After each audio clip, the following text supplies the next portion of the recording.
I can see a good piece of art that's very inspiring, and that'll give me a high for days, and will influence the way I look at my own paintings and the way I work on them. Style has developed over time, and it changes. It's always changing. Every couple of years I do something very different. I started doing commission paintings to make some money, and I did that for about 2 years, and it was such a draining experience painting what other people wanted me to paint. I did paintings of pastiches of famous artists and family portraits, sports figures for kids and things like that.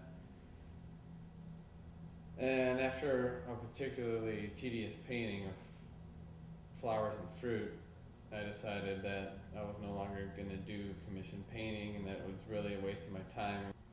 But I always felt my artwork was forced in some way, because I was trying to be clever, and I was trying to say something intelligent with my work. Although I feel like I had some very successful paintings, there was always a limit to the creativity, because I would have this idea, and then I would have to break it apart and minimize it and then reconstruct it. And a lot of my paintings, I felt, looked a bit contrived because of that. I knew I wanted to go abstract, and all the detailed commission paintings that I did, I had a desire for some immediacy. I didn't want to labor over my paintings. I wanted them to be fun. I wanted to enjoy doing it. So for the first year, I just had fun experimenting with paint, and while you're experimenting, you find things that work and you find things that don't work. Before I start working on a painting, I get very quiet, and I get into kind of like a meditational state and just stop thinking and turn off my mind for at least 15 minutes, and just stare at the darkness in my mind and just try to keep that space empty and black. And when a thought comes, I push it away, keep it empty and black, to kind of clear my head, keep it empty. And then I see the colors that I want to work with. I would start by painting my canvases all black and putting some texture in it. And then I would go over with different colors of glazed oil paint, and I would paint, let it dry for a couple days, and then go over another layer of translucent paint and another layer, because I can explore surface forever, because there's no limit on what you can do, and I think that's fascinating. Say there's maybe a memory of a really clear night, just after dusk, where the sky is like a brilliant, bright blue, and then it fades to a deep, deep black way up high, and down low there's just a lining of red that's about to die.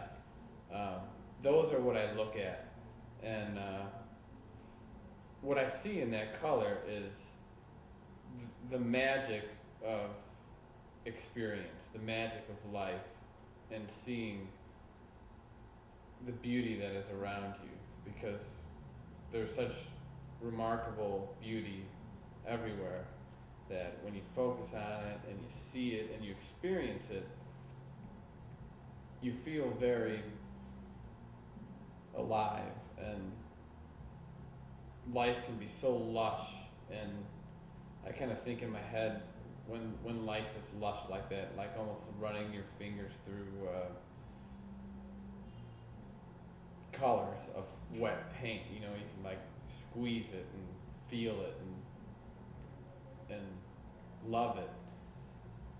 And so with my paintings, that's kind of the energies that I put into them, and I just hope that people kind of relate to them in the same kind of way that where they if they see, you know, sparkles across a lake early in the morning. I mean, how do you define that experience? It's not very tangible, but it's mystical, it's kind of magical.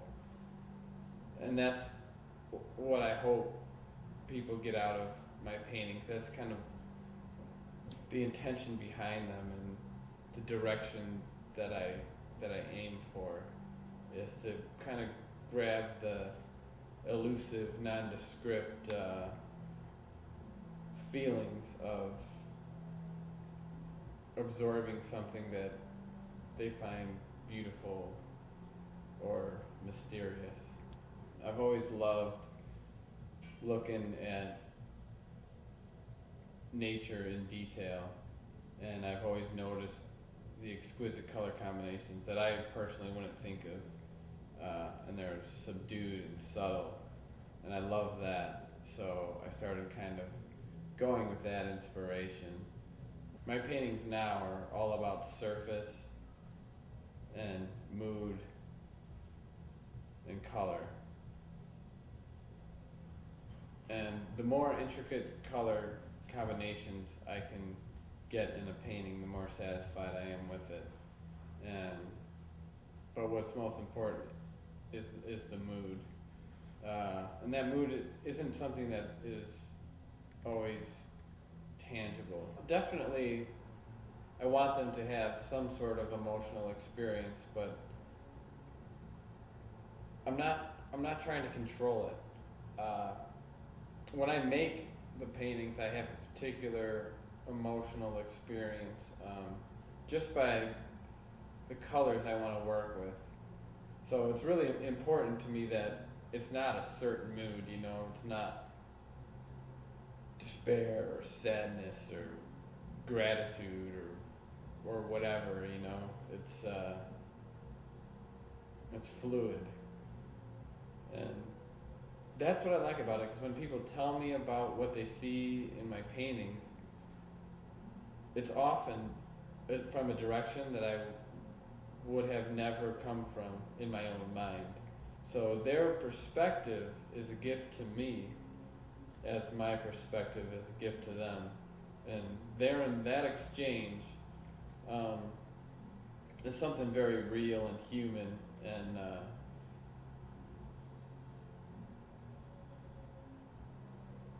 and necessary.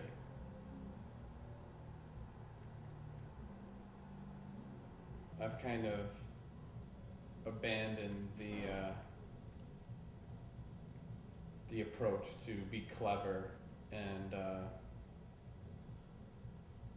look like an intellectual. I've seen so many artists try to do that and be clever, and whatever philosophical ideas they're into, they project onto their artwork, even if they're abstract paintings that have nothing to do with what they're saying. For example, I was in New York last week, and I was